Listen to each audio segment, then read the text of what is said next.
Hi and welcome. This is Joy McKinney with the November 2018 Keeping Current Matters Market Report. Now, I want you to understand that you have a tremendous opportunity right now.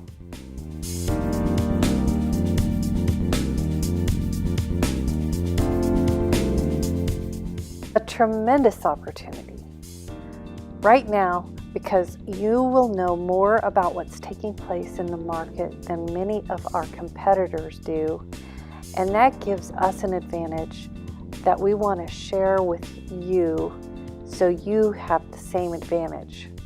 So I want to really detail what's taking place in the market. I want to detail what that actually is, how that's impacting people's thinking, and where your opportunities are. So let's get started. Number one, I once read probably the best leadership book I have ever read in my life. It was a book by Max De Pree, and the first line of that book says, a great leader, the first thing they do is they define reality. So let's take a look at existing sales right now. If we look at them on a year-over-year basis by region, Northeast, Midwest, South, and West, we can see that sales are down compared to the exact same month last year. And if we look at it by price range, we can see that in every single price range, sales are down. So definitely the market is softening. There's no question about that. Now, how that impacts you, the consumer, will be determined by agents who know what's happening in the market. All right, there are too many agents right now saying that, well, everything's going to get better, this is just normal, it's the time of year, the spring will bring everything back. And if they're talking like that, they're really not knowing what's going on in the market. You have a tremendous opportunity right now if you're planning to sell this year. And buyers, you're going to have it a little easier as well. And you need to know what's happening. But instead of taking a look at the charts that are saying things that aren't happening, let's look forward to what people are projecting are going to happen or going to take place next year, because I think that's really, really, really important. So I'm going to get out my crystal ball and let's take a look at the housing market. First off, I want to give you a quote from Michael Fratantoni. He's a chief economist with Mortgage Bankers Association, and he says, I expect that home sales growth will pick up again over the course of the next year, even with somewhat higher mortgage rates. But the pace of home growth, now again, not sales growth, price growth, will likely slow. I think this is a welcome change and in line with our forecast. So, what are they saying? Sales are going to increase, but prices are going to slow down. Appreciation is going to decelerate. So, I want to give you a couple of graphs so that you'll know exactly what we're talking about. Here we have the projections from the four major players: Mortgage Bankers Association, National Association of Realtors, Freddie Mac, and Fannie Mae. So we can see, I gave you the 2017 home sales numbers in the thousands, and we can see that each one of them are projecting by the time this year is over, we're going to be below what they were last year. And that's what's causing some angst in the industry. All right, man, last year was really good. This year, it kind of slowed down. But ladies and gentlemen, I want you to look at what they're projecting for the next year, 2019. And the great news is all 4 are projecting that we're going to be ahead of this year. And 3 of the 4 Mortgage Bankers Association, National Association of Realtors, and Freddie Mac are saying we're going to have more sales in this upcoming year in 2019, even more than we did in 2017. Now again, 2017 wasn't a bad year, and what they're projecting is we're going to do better. 3 of the 4 are projecting we're going to do better than we did in 2017. So this is not time to sit back and wait to see. If you're interested in selling or even buying, now is the time. That's why we're diligent to make sure you're aware that this is the time that sellers and buyers should be making hay when everyone else takes a back seat. You can be in the driver's seat. Now, if we take a look, we showed you that sales growth was going to continue. We're going to sell more houses. More houses are going to sell. The other projection that Mike Fratantoni said was that prices are going to start to slow. Prices are going to start to slow, not sales. The appreciation levels will slow. Here is the projected home price percentage appreciation going forward by the 6 major entities that do projections going forward. Home Price Expectation Survey, Zelman and Associates, Mortgage Bankers Association, Freddie Mac, the National Association of Realtors, and Fannie Mae. We gave you their projections of where they think this year is going to end up, where they think appreciation will be next year, and to further years. Some project all the way out to 5 years. Some have not projected yet. So we gave you what we have as far as giving you their longest projections on each of those entities. And again, what does it show? That even though sales growth is going to continue to go up, price growth is going to start to slow. But probably the most important thing on this table is every single one of those numbers has a plus sign in the front of it, and it's green. There are no red numbers. So when people get confused between appreciation decelerating and the headlines become prices are falling, the consumer is going to read that prices are depreciating, that's when there are red numbers, where you're losing value on your home. That's not the case. The only thing that's changed is the speed at which they're gaining equity in their home. They're not losing any equity, and it's important that we understand the difference. And down across the bottom, we're going to give this to you every single month. As each of these project forward, we average out everybody's answer. So you have a really good feel from all of the people who do project going forward. You will have a really good feel where prices are going to be over the next 5 years. Now understand that price appreciation is going to be a little bit different by category. Now people don't typically project it forward by category, but I want you to understand that the lower priced homes, the most sought after homes, the most affordable homes in each marketplace appreciate at higher numbers than they do in the low to middle, the middle to moderate, and the high price. Meaning, as we go from left to right, we gain inventory. There's more houses available in the higher price range than there are at the lower price range. And because of that, the lower priced homes will appreciate at a greater number. So we don't have those projections going out, but in every one of the markets that I'm speaking to right now, you have a low price range and you have a high price range and you have the homes in between. That's going to mean the lower priced homes, and in some markets that might be homes under 250.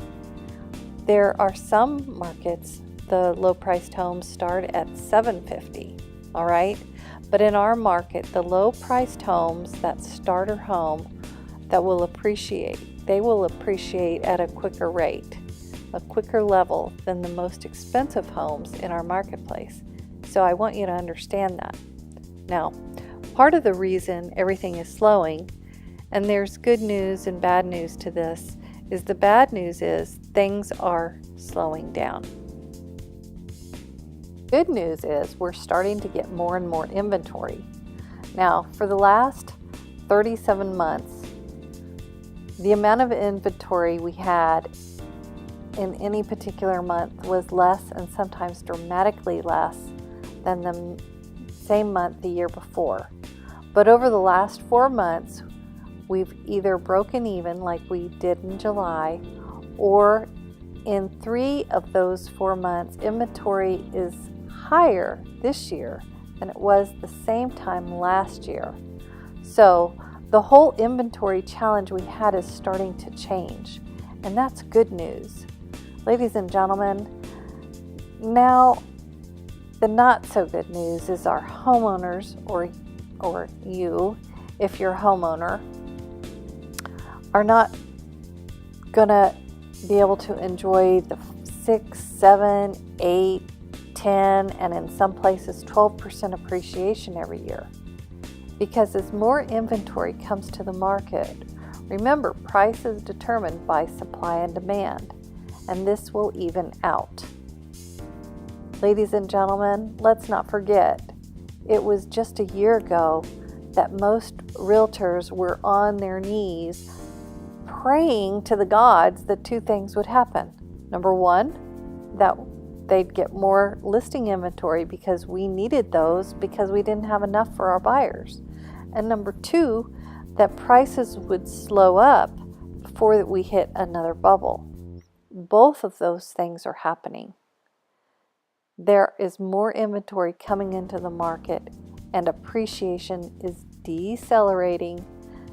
The 2 things that we prayed for last year, and we cannot now curse the gods that delivered them to us, right? We're exactly where we want to be on this. So now let's talk about what some of the advantages are. Well, according to the National Association of Realtors Home Survey, in the 3rd quarter of 2018, 77% of people believe that now is a good time to sell a home, which is the highest percentage recorded since the collection started in 2015. This is over a 10 percentage point increase from 63% in quarter 3 of 2016. So the last 2 years, more than 10% of the people think it's a better time to sell their home. All right, now, what does that mean? This means sellers and people who are starting to realize, well, if I'm waiting for that next big boom and another 12% increase in equity or a 6% increase in equity, well, that's not going to happen. Maybe you ought to consider selling now. Maybe you better cash out. And ladies and gentlemen, if you're considering selling, do not wait until the spring. I hear rumbling of agents. I hear some professionals in the industry talking about, well, in the spring, everything's going to correct. Well, if you're a seller and you think that, you'll be missing a tremendous opportunity. The number one reason to not wait until the spring is the supply of listings increases substantially entering the new year, including new construction, which could even lower the demand for your house. Sellers need to understand that when there's less houses for sale and a lot of people want to buy them, a lot of things happen.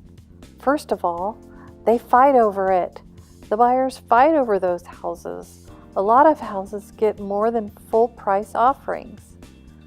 Their contingencies, whether it be a home inspection or any one of the contingencies, the buyer has a tendency not to bicker with the seller because they're just glad they found the house. So you'll always want to sell when the demand is high and the supply is low. That's when you're going to get the best price and the least amount of hassles. So let's take a look at that. For all of the years I've been in the real estate industry, almost 5 years, most listings come on the market in the second quarter of every year. We have a term for it, the spring buyer's market. And most sellers think that is to their advantage to wait till that time. What I don't want sellers to do is hurt themselves by waiting until the spring. We're getting the word out there in any way we can that waiting until the spring makes no sense. Here are the inventory levels this year. At this time last year, you're hearing this in the middle of November, so we're talking about December on. As you can see, there are a lot less houses for sale.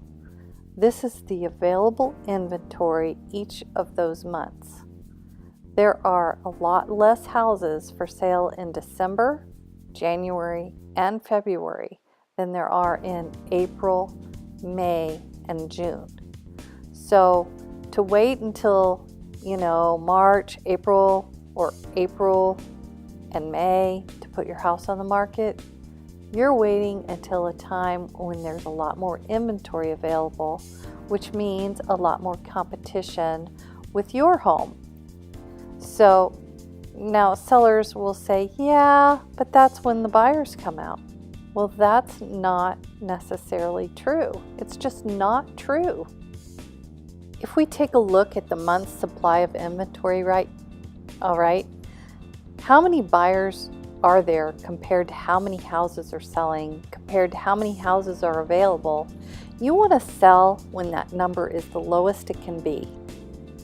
If we take a look at this time last year, the sweet spot was from November through March, not April, May, and June. You want to sell when there are still buyers in the market and there are less listings in the market. That the percentage of listings to buyers is low. Because again, what do you want? You want them to actually compete with one another. You want to be that prime house that they're all looking to get. So ladies and gentlemen, let's not wait on that. We want people to understand that if they want to get the most money for their house with the least amount of hassles, they should be listing today. Not in April, not in May, today. And that's not even taking into consideration the new home starts. They're up 9.4% over last year. A lot of those homes that are being started now, they're going to be finished in the spring. And that new construction is also going to be competition to the people, all right? To the current sellers of existing homes. And the month's inventory is starting to increase on that. You don't want to be in the market where there's plenty of brand new construction available for the buyer to decide on. That's not, if you have an existing home to sell, that's not a good place for you to be. So you want to make sure that sellers realize they should do it right now. Another reason they should do it right now is they're probably over 70% of people who sell are going to buy another home. If they buy another home and there's no mortgage involved, then what winds up taking place is they should be concerned about the interest rate. The interest rates are rising. By selling you their house now and getting their new house and a mortgage on their new house now, they're saving that increase in interest rates. And that's important. So again, probably the most important thing that I'm saying this month is we need inventory and we need to get ready to come to the market. Let's not delay it from coming to the market until the spring. Let's do it right now. Now that with that increase in inventory, I do want to let you know, for the first time in a long time, there is a myth that's out there. A myth that we have to dispel. We have to slay the myth, because now for 5 years, we've only been looking for listings. The buyers have been taking care of themselves. Well, now as listings increase, what's going to wind up taking place is we're going to need more and more buyers to buy those homes. And the exact opposite is taking place now as far as a buyer's mindset is concerned.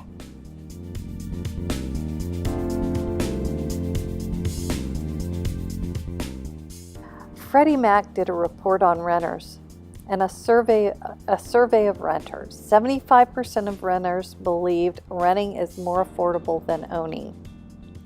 What that means, ladies and gentlemen, not that they're going to rent, but they're going to delay becoming a buyer if they think it's cheaper for them to stay right where they are. Again, we're going to have to slay that myth. 75% of renters that believe that have been misinformed. There's a lot of talk out there about affordability. Well, it's less affordable now than it has been in the last 10 years. And that is accurate. There's no question that that statement is accurate. But we have to realize that that was right after the housing crash. Prices were discounted dramatically. Short sales were down 20%. Foreclosures in some markets were down over 50%.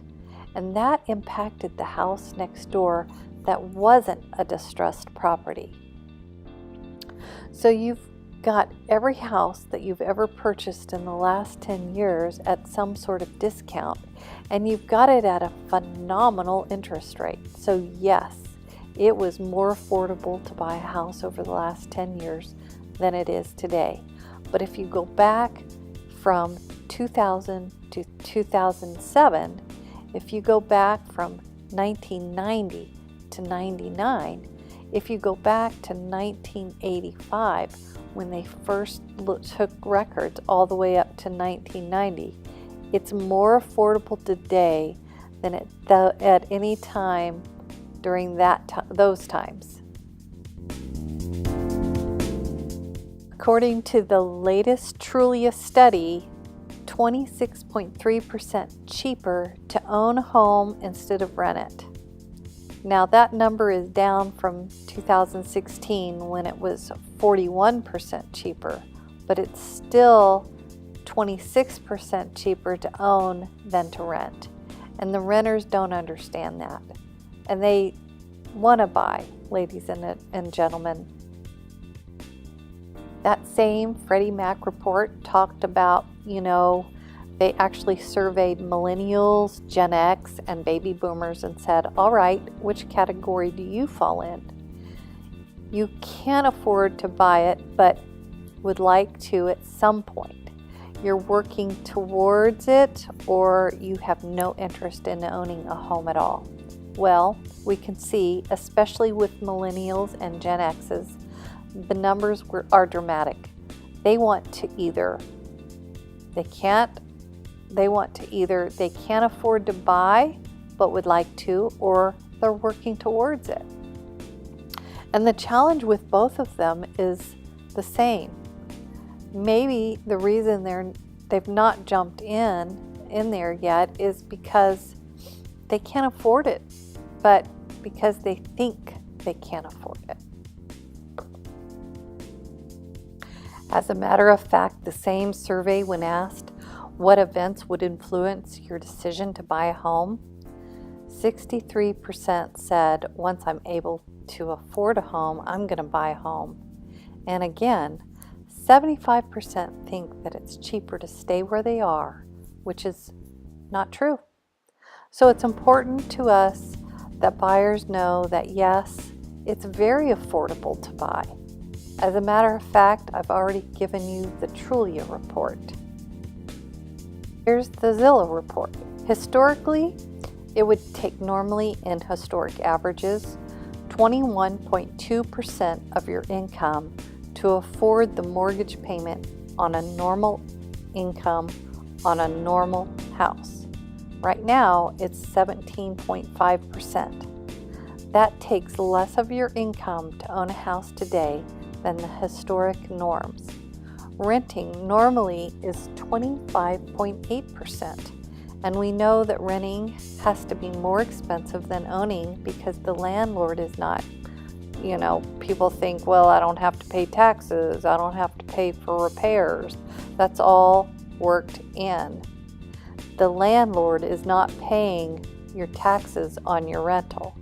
The rental property you're renting, they're not paying for the repairs. You are actually, as a renter, it's incorporated in your rent. So rent historically has always been more expensive at 25.8, but right now that number is 28.4%. And if we look at the lower income buyers and renters, it's through the roof. Ladies and gentlemen, our job is to try to help as many of those renters as possible. We want them to get into home ownership. It's not better off for renters financially to stay where they are. As a matter of fact, the National Association of Realtors, looking at this since January, say what's the payment that's a percentage of income. And what they're showing us is over the last couple of months, as prices stabilize and wages go up and the number of people taking the full-time jobs go up, we can see that actually it's less expensive the last 2 months than 3 months ago to own a home. So what we're talking about here is, I'm sure, how long that shift is going to take place. I'm not sure how long that shift is going to take place. As interest rates continue to rise, that number might continue to go back up. But right now is prime time for people to buy. Now, I realize that they may not have been able to save that 20% down payment. But ladies and gentlemen, let's take a look at how long it would take them to save 10% down payment across the board in every state. And anyone who lives in California, close your eyes. But when we get to a 3% down payment in most of the country, all right, we're talking about they could get that done. If they've been saving already, they already have it done. And they can get it done within this next year. These are all crucial things. It's not cheaper to rent than own. It's not less affordable to own today than it was in previous history. Outside the years right after, outside the years right after housing crash. Okay, so let's be realistic. So let's make sure that every step of the way that you share this information with people. I want you to know that we have fall editions of buyer and seller guides available to you. Launching on Friday, November 30th, will be the winter editions. Again, each 20 pages long, each beautifully laid out with the best information that we can give, the best information available. The market is in the middle of a shift right now.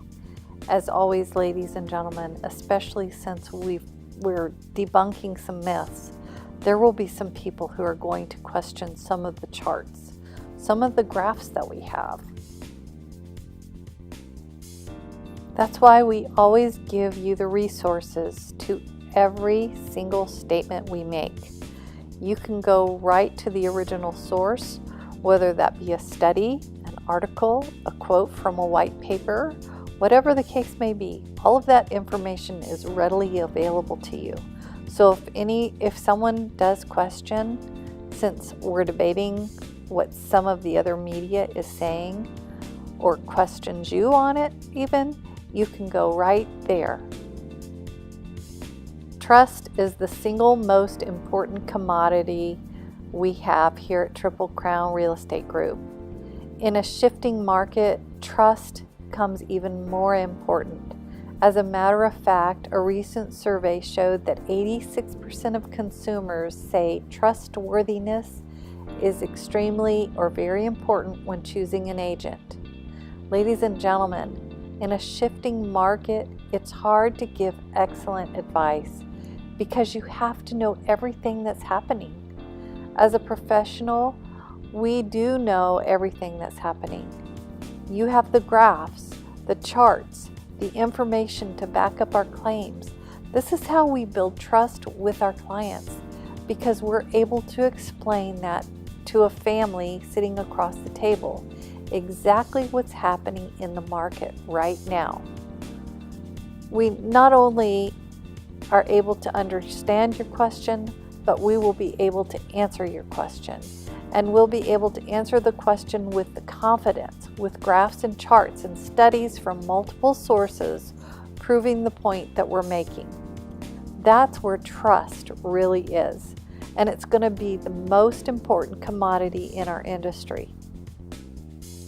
Make sure you are working with someone that you can trust. And probably more than important than anything, never forget that keeping current does matter. I will put down below some information. It's free resources for you, a free buyer and seller guides, free home evaluations, free consultations, and many others that you may find helpful. I hope, because we want to be your resource for all your real estate needs, we hope you contact us. And if you have any questions, please let us know. Thanks.